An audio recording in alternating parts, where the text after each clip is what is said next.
Hello everybody, welcome back to our YouTube channel How Logical. In today's video, I'm gonna show you guys how to log into your BMO Harris bank account.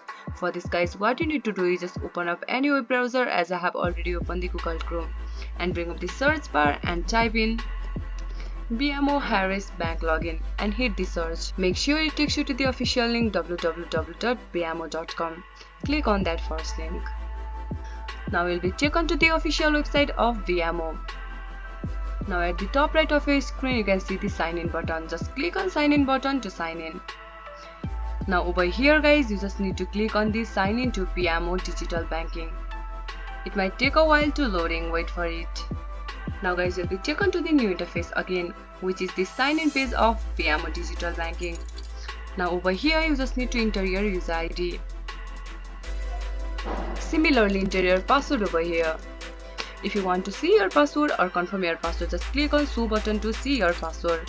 In case if you forgot your user ID, just click on forgot user ID.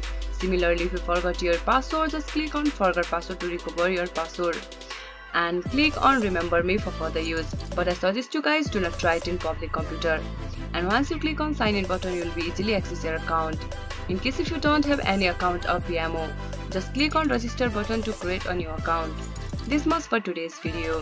If you guys find this video helpful, don't forget to give it a thumbs up and do not forget to subscribe our channel, and also hit the bell icon for our latest video, and drop a comment for reviews and more content like this. I'll see you guys again in our next video. Thank you for watching.